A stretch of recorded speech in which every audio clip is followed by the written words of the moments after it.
Welcome to Carrying Wayward, a supernatural podcast for fans who aren't ready to let go and newcomers to this series who are ready to jump in. I'm Drew Schulman.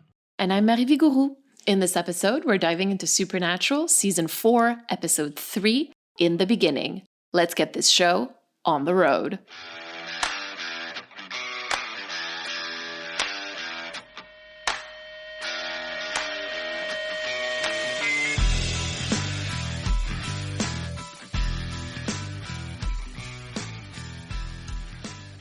Now, I think it was actually during Canon or Fanon this last holidays, you mentioned in your dislike of time travel that we were going to get another time travel-esque story. Given that Cass can magically just send Dean back in time out of nowhere, I'm going to safely assume this is not the last time they will use this. It's a very well-used trope in supernatural fanfiction. I think the going back in time thing can be done very well in a lot of cases. I'll be upfront. I thought it was done pretty well in this episode. I really liked the use of it to get the point across. I don't like time loops in general, as I've made very clear. I feel like time travel in any story can go wrong really quickly. I think here they establish, and I know this is supernatural, so when I say they established a very decent set of rules right now, that could be completely null and void next week. You're nailing it, and that's kind of also like always a concern for me whenever we're talking about any quote unquote new lore, and in this case it's time travel, right? Like we don't know if that's going to get retconned later. So anyway, like we'll see if they follow up with that. In the context of this contained episode, I feel like they used like the time travel very well. Why don't I give us a small recap for the listeners so we can get into the long game, and because I'm sure there's lots to talk about. I'll count you down. 3, 2, 1, go. We open on the brothers. Sam sneaks out to go see Ruby. Sam is gone for the rest of the episode. The end of Sam's story, this entire episode, that's his entire story done. Everything's Dean now. Dean gets sent back in time because Cass can magically do that. Angels, new rules, cool. Not questioning it. He immediately meets his father before his father has proposed to his mother. So it's kind of this really nice, like, Dean getting to learn a bit more about his father before he became the John we all know, and I air quote the words love here when I meant to say hate. We then also get to meet their mother, who up until this point has basically been a ghost and a story. And here she is as a badass hunter. Hunter? Because she comes from a family of hunters, and her parents are Sam and Dean, which is really where their names come from, which is really adorable. And I love the family dynamic. I love how they kind of like bring Dean in, and like you see some of this like family dynamic, even though he knows he can't admit it. And even when he does admit it, it's like weirdly accepted by his grandfather. We learn that Azazel is back because this is his doing. That's why he's back. Cass has given him this vague, you got to stop this thing.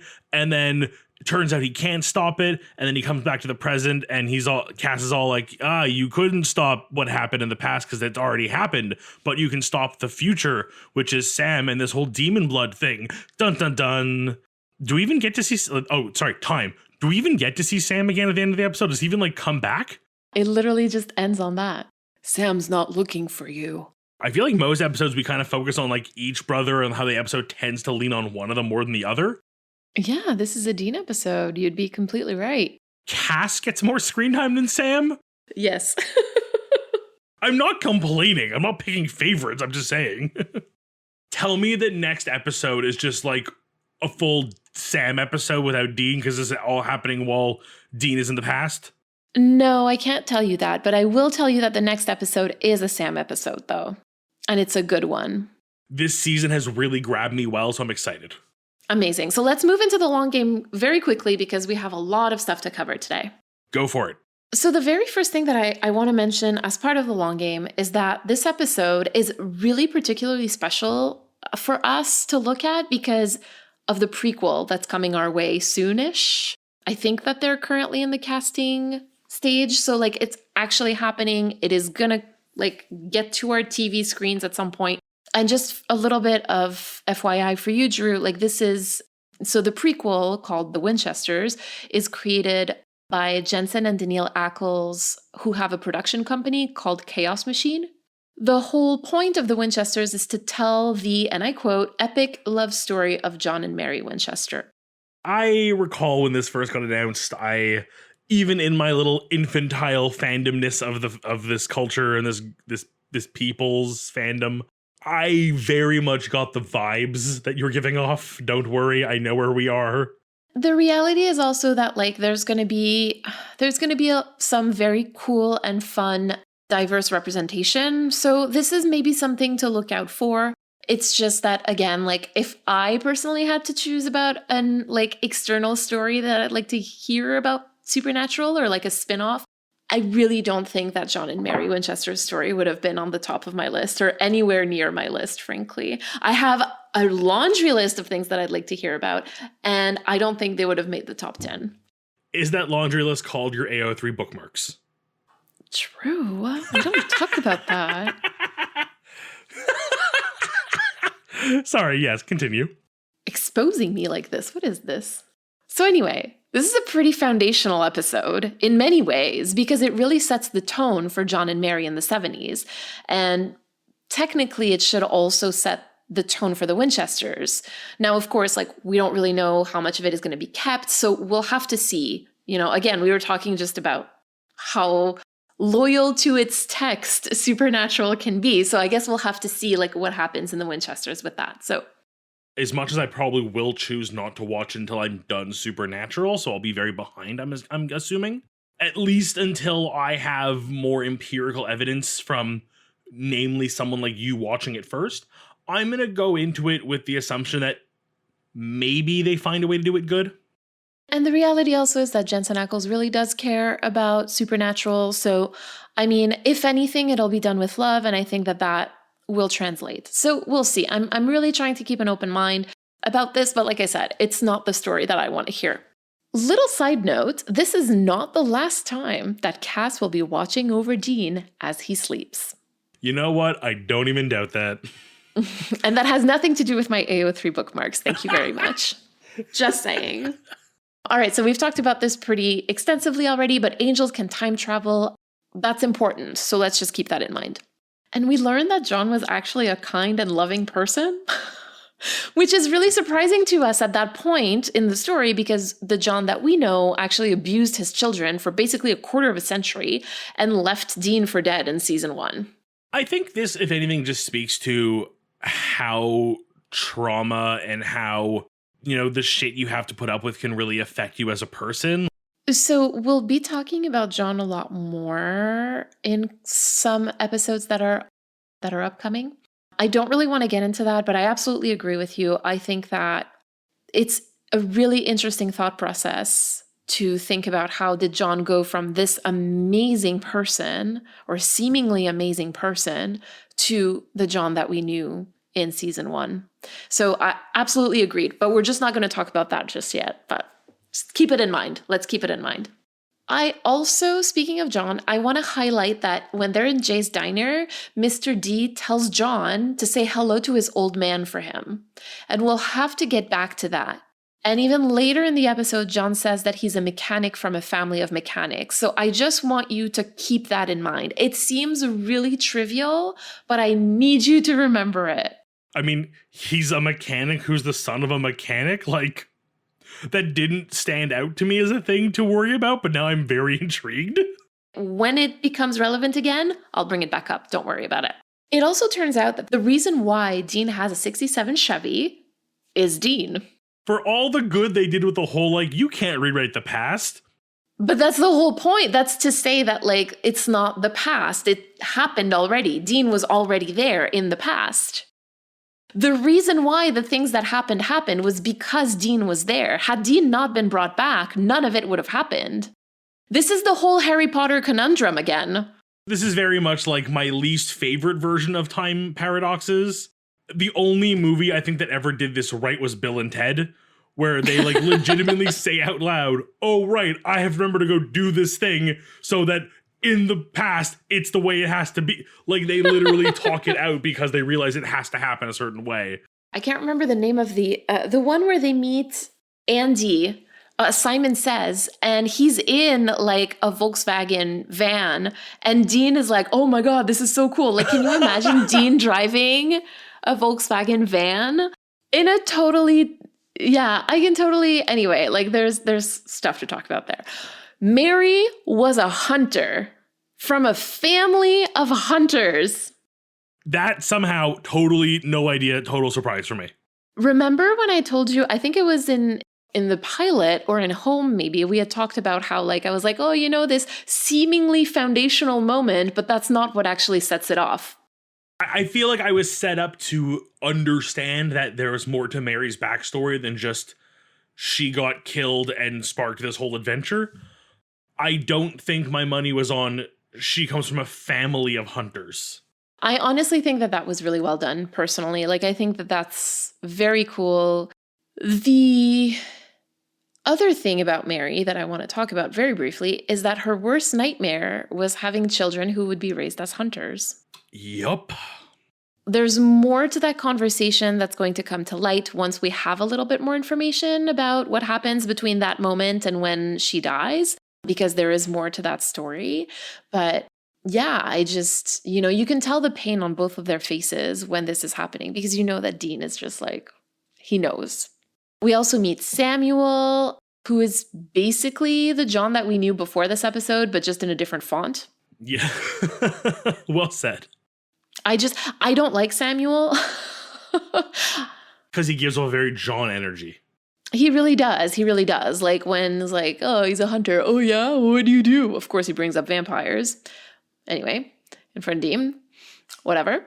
We also meet Deanna, which, listen, okay? Hear me out. I'm ready. Go. Okay. I feel like this works really well with like a trans reading of Dean. Because if his namesake is a woman, then maybe he was assigned female at birth and then transitioned and kept a shortened Dean. As much as that's like a reading that I was not, there was a reading that was brought to us by a listener that before I had never thought of, it is something that's always sort of stayed in the back of my mind, and I love that reading. Well, I can't get it out of my head either. I'm like, oh, that works with it too. That works too. Oh, that works too. Anyway. And what's really funny about this is that I think that the show kind of made that happen as a joke to make him seem, quote unquote, less manly or more feminine. So realistically, it was made out of like homophobia. And yet if you read it generously, you're able to actually say like, well, actually, this supports a trans reading of Dean. And that is called reclaiming, my friend. We've also officially entered our retrospective long game era, because I need to take you way back to 122 Devil's Trap, when Azazel was possessing John and being nice to Dean and giving him like the appreciation and the praise that he so desperately craved. Azazel does it again, and this time with Grandpa Samuel. Once again, Dean sees through it. That's why I say that Samuel is just John in a different font. And our poor Dean just understands, wait, someone's being nice to me? Something must be wrong. I know, right? It's why he still can't trust Cass.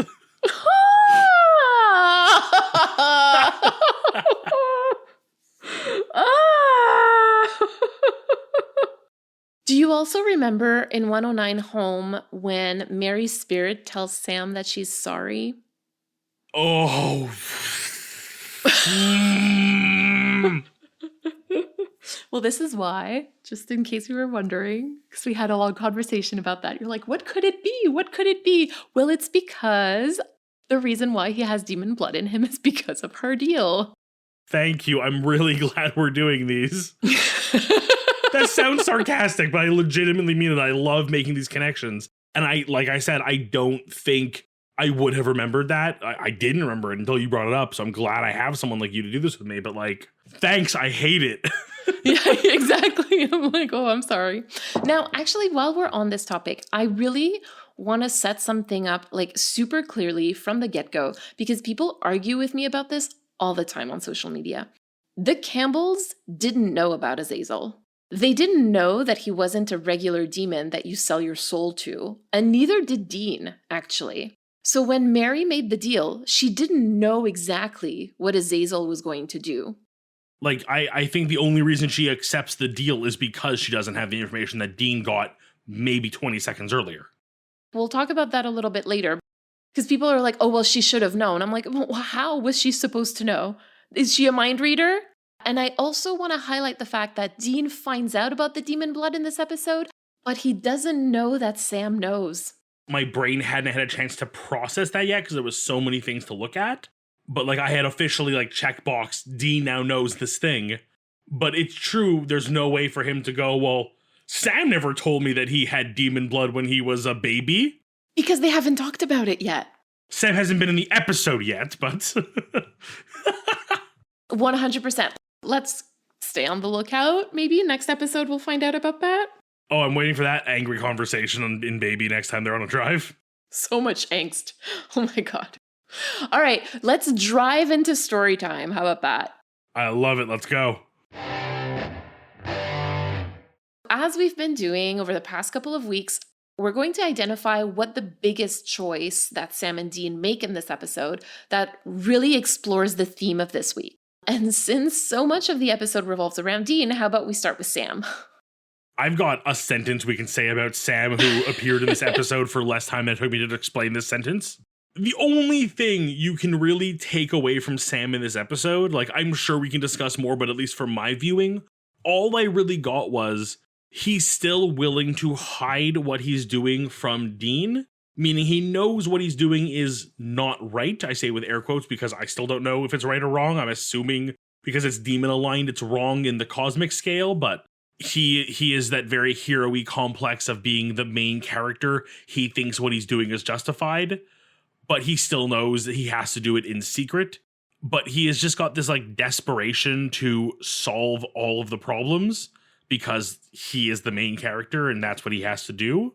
So he is still making decisions like sneaking out at night and having this secret double life of demon hunting as a part demon, apparently. He tucks it away. He tucks away the worry and the like, no, but I have to do this. I'm the chosen one. The only choice that he makes in this episode is to sneak out of the motel room and to go like hang out with Ruby. And like we know what happens or what he does, but Dean doesn't know because he's keeping it a secret. Like we know that it's not great because like of the way that it was presented to us in a previous episode, but now the angels are like, you have to stop it or we will. It's set very clear in stone that what Sam is doing from a universal point of view that we have to assume right now is the right way to look at things is wrong, and he is choosing to still do it because, as I kind of alluded to earlier, there is a desperation to need to solve this problem, and he feels like this is the key to do so. We don't really know clearly like what he's trying to solve at this time. We can assume that maybe he's trying to go after Lilith like as revenge maybe or as a way to stop her. And I agree with you, like he is quite desperate to do it. The amount of desperation that it would take for him to hide this from Dean is pretty high. So that's kind of how I feel about that. I agree completely. That wraps up Sam for me. They're really we have stretched a lot out of his 11 seconds of screen time. That's so true. I don't even think he says a word in this episode, does he?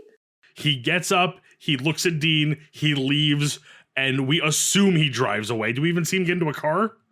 I think we see Ruby in the car and then him like opening the door to the car, but I think that it's cut really short. He could be jogging over to see Ruby for all we know. Moving on, let's talk about Dean. I think that Dean's like crossroad decision happens when he's in the car with Cass. Like he still thinks in that moment that you have to stop it means that he has to stop Azazel or to like stop the chain reaction that leads to Mary dying in 1983. And Cass is telling him that if he does, all the people that they saved are going to die. And he asks him like, and you don't care? And then Dean replies, I care a lot. And honestly, right now, like I really have to contain my emotions and modulate my voice because I want to scream into this microphone right now. This is their third episode together interacting, and Dean is already teaching Cass to care about others. And I think that there's a lot of despair in that choice that Dean makes to choose himself and his family over the lives of hundreds of people. Like he's so desperate for that normalcy and that love. Here's where my biggest issue comes up with this, and this is where I think the theme shines through even more. Dean has already been offered this exact same choice before. Albeit in that scenario, which specifically was from What Is and What Should Never Be, he at that point has determined it was a dream. He would rather suffer or risk his own life to have others have a better chance at life. And here we are, given the same scenario, but he is choosing to sacrifice all the lives that would potentially be saved by him, because this time he's saving someone else, not himself. We harp on Dean's issues with self-esteem quite a bit, but I think this just goes a level deeper in showing how, when it comes to the idea of saving his mother, of all people, his mother, someone that he holds in such like high regard because of her like almost holy saint-like status in his life, which I think comes from both being a child who grew up only with stories of her, and also I'm sure the way John spoke of her, he would give up everything to give her a better life. You know, like what you're saying is making me think about an episode, a specific episode in season 14 that's been on my mind a lot lately. With everything that Dean has gone through in the past like 3 seasons and now going on 4, he's now kind of reevaluating a lot of things, I think, like coming out of hell. And yeah, we're seeing this decision of him trying to save his mom over all of those people. I do think that this is out of despair. The words are hard to get out, but what I'm trying to say is basically that, like, I feel like this is not necessarily a choice that Dean would have made a season ago, and probably not a choice that he would make a season from now. Like, I think that because he is in the headspace that he's in now, he's making that decision to try to save her. What do you think? You know what? Like, I hadn't put the angle on it of how Dean's experiences since that previous episode where the same choice was made would change his outlook on the world. And it is possible that given everything he's been through with, I mean, literal hell and back again, that his perspectives and priorities may have changed. But this still just very much reads to me like, you know, he feels in some way that this is the right thing to do, that Mary is worth it. I think that still just says a lot about Dean's character, that he still holds such a high value of family, and the idea of righting a wrong this long in the making is worth it. And I think that the choice weighs on him also, right? Like, it's not a choice that he's making lightly. As he tells Cass, I care a lot. And then Cass leaves in that moment. I think Cass truly sees how much pain it puts Dean in to do that. It's very much one of those, I know I'm making the greedy choice or the wrong choice for a majority of people. For her, it's worth it. So here's the thing too, like usually we focus in just on the boys, but in this episode, there's another character that makes a huge decision, and that's Mary. You know what? Like, had you told me that at some point there'd be a third character in this, I assume it'd be Cass making decisions, but like, surprise, surprise, Mary gets a like actual role in the show. It isn't just set dressing. I was kind of wondering if you had any thoughts about Mary's choice. I've been very good at keeping this distance from Mary in, you know, her role in the story up to this point. Like, you know, I've been spoiled. I knew Cass was coming. I knew about the demon blood or little things like that. Like, I feel like there was a lot of things I knew from my time watching. I always sort of knew Mary would be coming back in some form, and I managed to keep myself in the dark on that one because, like I said, this episode 100% was a surprise. But I also understand why there might be a dislike for Mary. Like, I know she's kind of been given a bad rap, like that much I know. Seeing her in this episode, I do kind of get it. She made a very difficult decision, but she was literally being handed everyone you know and love is dead, or for basically no cost at all, I can bring back one of them and give you a chance at living a normal life. Even with the additional knowledge of this demon may come back in 10 years, I'm hard pressed to say that I would not make the same choice she made. Like, that's a really hard place to be in, even if you have all the pieces. At least in this point, totally sympathize with her and understand what she was going through. And I think she did what she thought was right in the time, and I don't blame her for it. I have a lot of thoughts about Mary that I know not everybody shares. So I also kind of want to honor that. I feel like Mary's choice in this episode leads us the most clearly into the theme of despair. Leads also to the most despair. Because the amount of suffering that comes from that one decision is unmeasurable. And the theme even shows up textually, which is really cool when that happens, when Azazel says, "Or you can spend the rest of your life desperate and alone." So Azazel, like you said, he puts her in a position where he's killed everybody. You can have John back, but you have to make the super shady deal with me that I'm not going to be entirely honest about and tell you exactly what I'm going to do. Her whole brain is filled with shock and grief and despair, just to say it again. It's not like she's given 24 hours to make this decision. It's like, you have 20 seconds, go. Obviously, she's not going to make a good decision. And the reality is that we've seen what happens before when that happens. When Dean made the deal for Sam, his brain was filled with grief, and that's what happened. We forgave him. I just find it interesting sometimes that we're willing to forgive some characters for very similar things and not others. So anyway, I also kind of want to take a detour here, a tiny detour, if you can indulge me, because her entire life, Mary's basically been raised by a father who refused to see her as anything but a hunter, and making that her sole identity. Reminds you of somebody? And then there's John, who sees her for the person that she is. Now, before I go any further, I really want to put a caveat here, because John doesn't know about her being a hunter at all. And so I really believe that he can't have a truly full picture of her.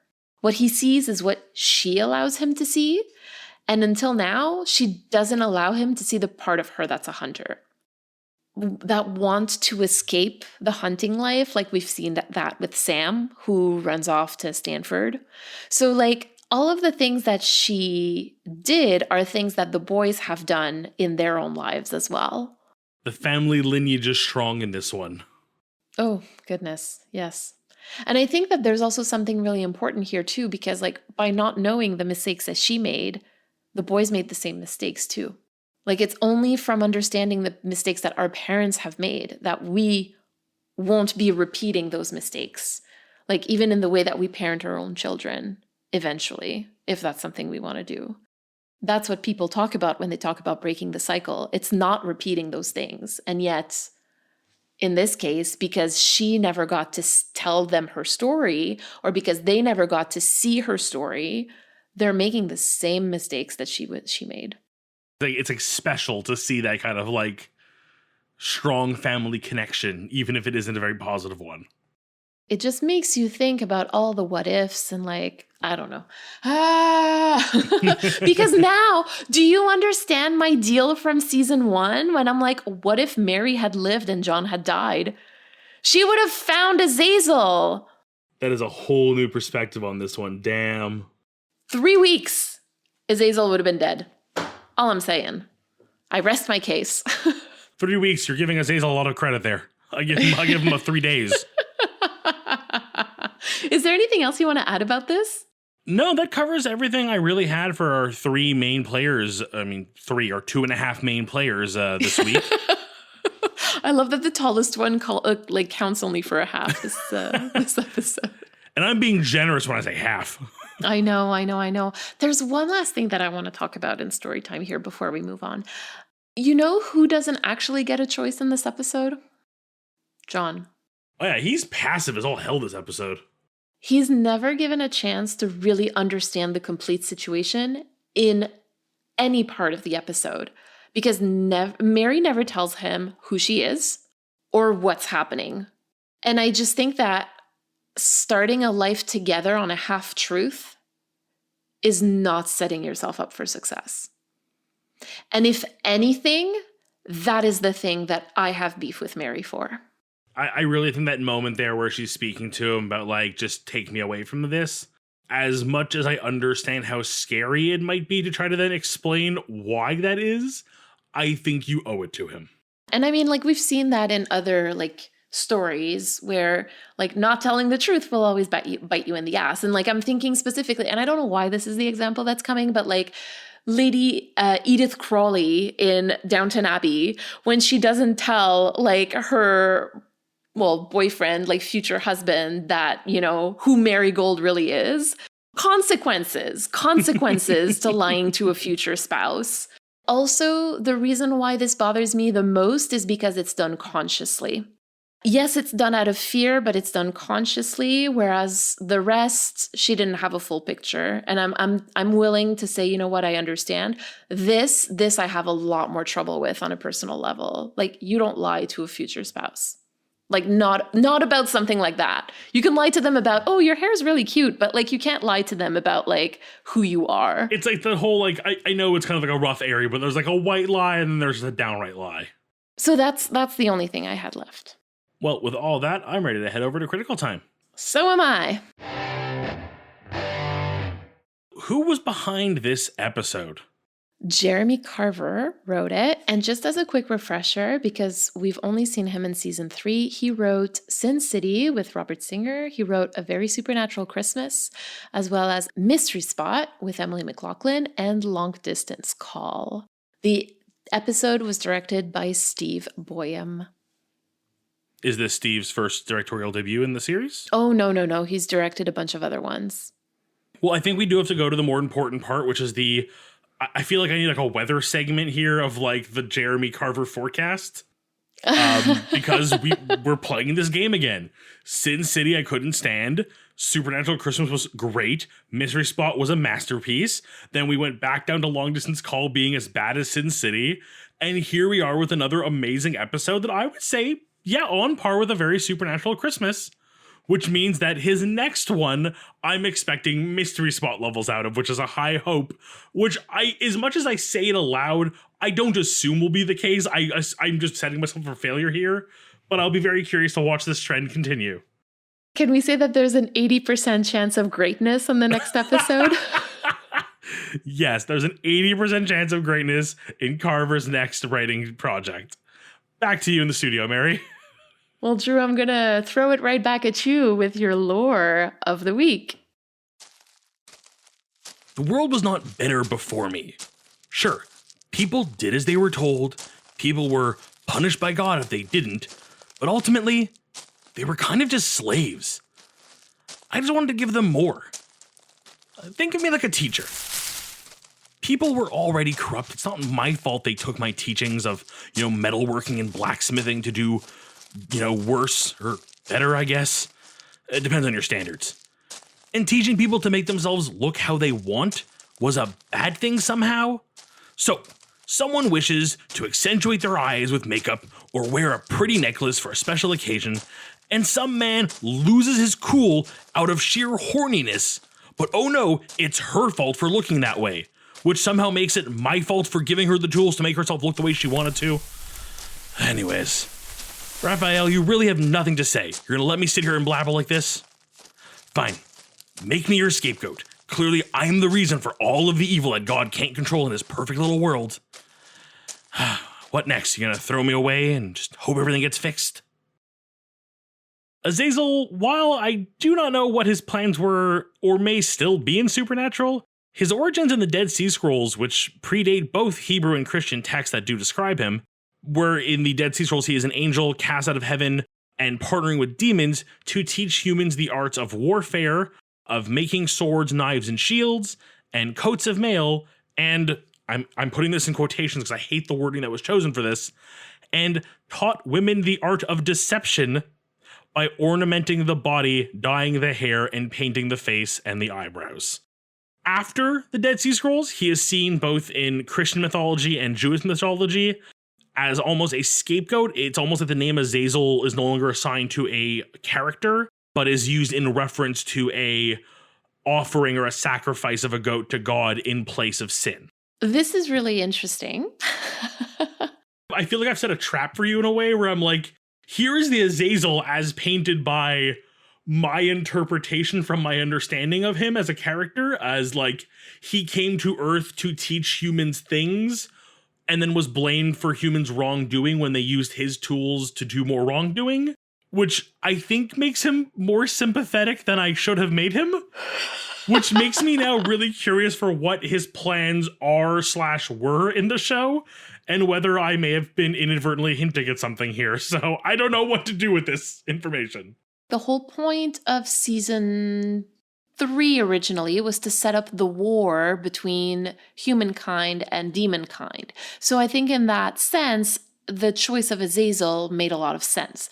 Unfortunately, for budgetary reasons, they just couldn't afford to have like the effects needed for a big war. And so that's why you see season 3 starts, there's a war coming, and then season 3 ends and like Dean is in a meat locker.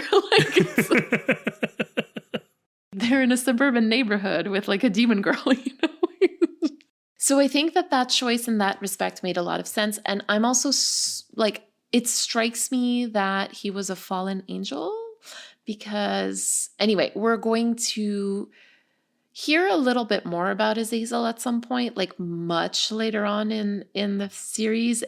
I'm excited to kind of compare that with what we just talked about today. I will also say one more thing that, again, I use their name in this little monologue, but I referred to who is likely the one casting him out of heaven, physically the act of taking him out of heaven, and in the original text, throwing him into a pit and tying him down with chains, was the angel Raphael, who I might be misremembering, but I'm like 92% sure does show up in the show at some point.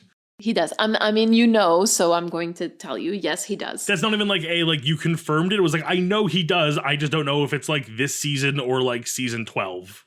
Yes, so there is definitely a Raphael. It'll be interesting to see. I'll be curious to kind of see how like the other characters who have biblical or historical backstory in these mythos are portrayed. Like, I'll be curious to know, like, if and when we learn more about Azazel, will anything I kind of described here make more sense, or will it be very like, no, they went their own way with it? No, I think so. I think it'll make sense because once they kind of reveal like what he is or what he was.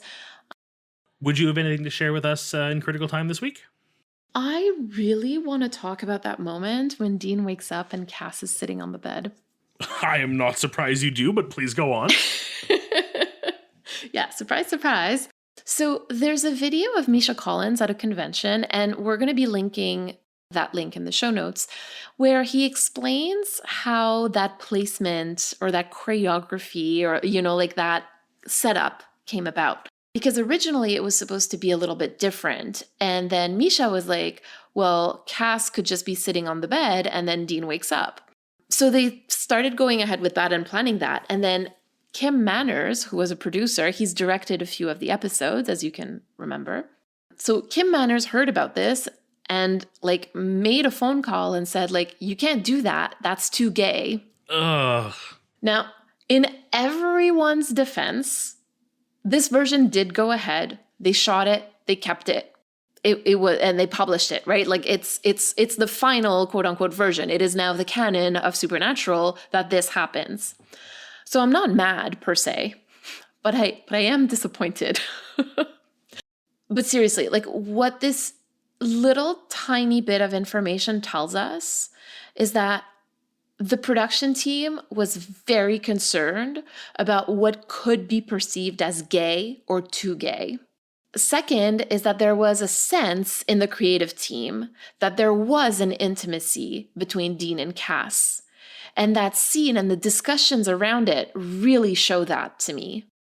And 3, there was already 3 episodes into Cass's tenure on the show, a struggle of who controls the narrative, his narrative, Cass's narrative, and who controls the narrative of Dean and Cass within the team. 3 episodes in. And Castiel was supposed to be a 4-episode character in the beginning. And there was already struggles with who was controlling that narrative. it just goes to show that there clearly was some kind of disconnect between the people involved in the show on multiple levels. This is only going to get worse, right? Because there was a concern and they decided to keep it anyway, because anyway, for whatever reason, they decided to keep it. But this is only going to get worse. And to me, the apogee of that is really the final 3 episodes where you see the real divide within the creative team. So those are my thoughts about this. And again, I think that it's so interesting that it happens in this particular episode that is now so foundational to the Winchesters, to the next series that we're about to get. Dean and Cass were too gay in that episode, right? So, but let that episode be the jumping off point for the next series. Let's wish upon a star. Let's go hear what our community has to say. This week, we have a voicemail from Kayla. Hi, Drew and Mary. It's Kayla. Again, I've sent in a voicemail before. I really wanted to touch on something that's kind of been scratching at my brain for a hot minute. You both seem particularly interested in biblical parallels in this show. I will preface this by saying I am a practicing Christian. So this is coming not only from a lot of study, but also from personal understanding. I would really like to talk about Samuel as he is in the Bible. And as you know, one of the brothers is named Samuel. In the Bible, Samuel is a prophet. And he's not just any prophet, he is hand-chosen by God when he is a baby. The mother of Samuel has a dream. She knows that she has to give Samuel up to the temple for him to become a great prophet. And he does. There's multiple books in the Bible dedicated to his time in the temples. But what really struck out to me is that he prophesied the downfall of Israel, one of the many, many times that it happened in the Old Testament. He prophesied the downfall of Israel, was hand-chosen as a baby, and was raised in it. He grew up in the temple, was raised to be a prophet, was raised to be a priest. And it's almost a yin-yang parallel to our Samuel, who was hand-chosen as a baby to be a leader and have prophetic visions, and was raised in a life that prepared him for that, but in a much darker, much more sinister, much more demonic way. And I really think it's interesting, and it's really interesting to me to think about and look at the two stories and how they are similar in so many ways. And the way that they differ is just that one small detail of one was chosen by God and the other was chosen by a devil. And we all know that Sam has a chosen one complex. He couldn't beat out of himself with a stick if he tried to. And one part of Samuel's story when he's training to be a prophet is he was really unsure of himself. And I often wonder how much of the biblical story of Samuel influenced our writers when they were writing the early seasons of our Samuel, given how much they parallel and how similar they are. Thank you so much for listening to me ramble for 3 minutes. I definitely hope to be able to discuss more things with you. Have a great day. Bye! That was 3 phenomenal minutes, rambling or not. I love them. They were great. I love being educated on mythology, whether that be any background or culture. So this was super fun. I feel like there's so many amazing parallels you brought up. I love this idea of like this being like the dark variant of the existing Samuel from the Old Testament. Especially going back to this episode, we kind of discussed Azazel possibly being a fallen angel. I think even adds more to that whole like narrative I'm really excited to kind of play with. I think the thing that like my fixated on the most with this story would have to be the prophesizing side of it. And the fact that was Sam's initial power, at least, was this kind of like future sight. I really like, I would love to find somebody in the writing team or the creative team who was involved in this decision making, because I really feel like there's a good chance that's where they were going with this. And I think that is such a great way to do this. And again, I think Mary and I have both said it before, our backgrounds do not really lean heavily on Bible knowledge. So having this kind of information made available to us by someone who knows what they're talking about is so invaluable. So thank you so much. Yeah, absolutely. I'm going to start by echoing that, Kayla. Thank you so much for letting us know about this, because this is not something that I knew. As you were talking, obviously, I had to Google some stuff real quick, like just to kind of get an idea of like where and what. But like, I think what strikes me the most in what you said, yes, it's the part of like him being a seer, right? Like he was seeing, and also seeing the downfall, like he was seeing death in the first few times that he's had those visions, right? As we're often criticizing the show for the way that it appropriates certain mythology from other cultures, I find that one thing that they do really well is subversion of Christianity. And hear me out, because we get a bunch of different examples of this, with the angels being one thing and then being another. You know, eventually God comes into play. So like, how does God like meet our expectations or breaks our expectations, etc.? And so I think that here, this is also what's happening, where Samuel was handpicked by God, whereas in this case, he is handpicked by a demon, by Azazel. And so I think that that subversion and those parallels, or that mirror actually, or in this case, the foil, like it cannot not be intentional, right? Like I always really hate to kind of like ascribe intention to the writers, just because I'm not in their heads. I don't know. And I am not a seer. Like I'm not a mind reader, but this is so blatant that it has to be intentional. And I think that this really speaks. It shows who the deeper audience is in this case. It speaks to Christians who know their stuff, so that it allows them to kind of be like, oh my goodness, like this is a really dark thing. And it gives a lot more weight to what Cass says, you have to stop it in this episode, or we will. Like, I don't know. I just find that this adds a whole layer of depth to this episode to know this about Sam. So thank you so much for bringing this to our attention, because again, we wouldn't have been able to have this discussion without you calling in. So thank you so much for taking the time. 100%. And I know I'm letting go more of my like forbidden knowledge of things I know that may or may not be coming up in the series. But I do know that Dean gets a bit of a like fate ascribed to him at some point in the series. I will love to know if there's any biblical parallels there when the time does come. I'll be very excited for that. Oh, friend. So much. Speaking of being called to a higher purpose, have you been called to any action this episode? As this segment is called Reflections and Call to Action, I had a reflection which led me to a call to action that is the complete opposite of my reflection. Outside of the theme we discussed of despair, I feel like a big part of this episode, without really being... weirdly, while being very, very poignant on the subject, never really says it out loud. And that is this whole idea of like, you know, your fate or your destiny is set in stone. Like what has happened will happen.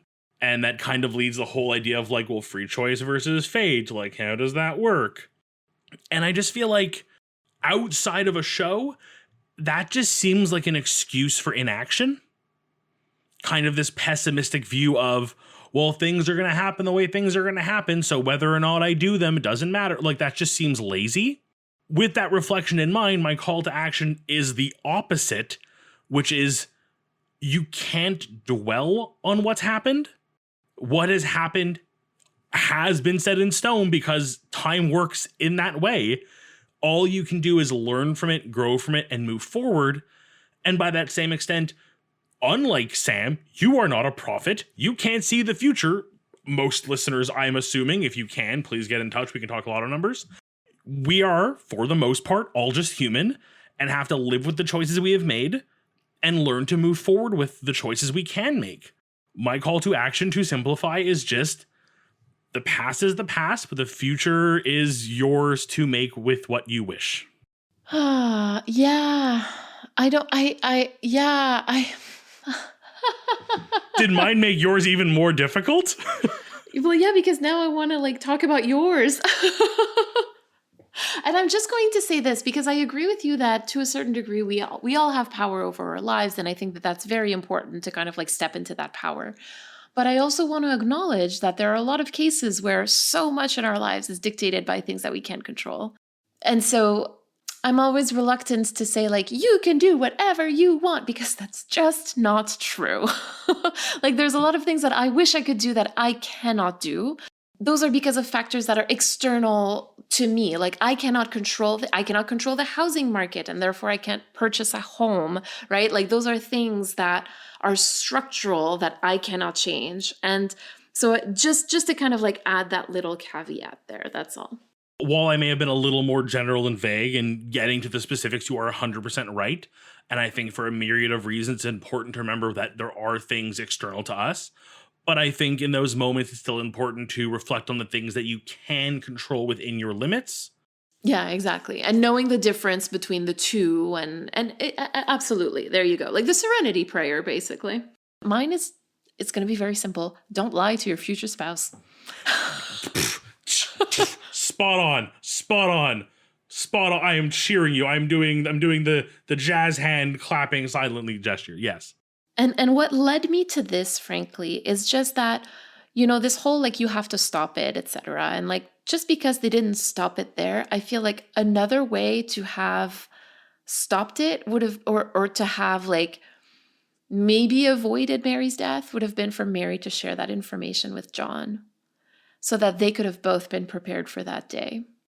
So obviously this is a very like in-world like observation that's kind of like leading me into my own reflection of like, be honest with, especially with a future spouse. Like, I think, like, I mean, I've never been married, but I can only imagine that honesty is very important in a marriage.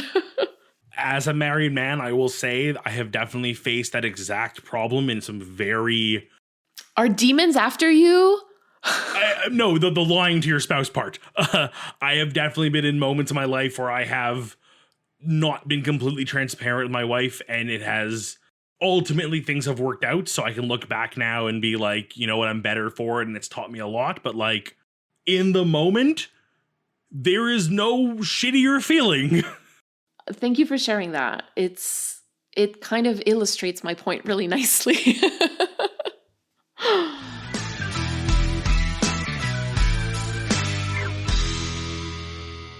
You've been listening to Carrying Wayward, a supernatural podcast produced by Rochelle Castellano, hosted by Drew Schulman and myself, Marie Vigourou.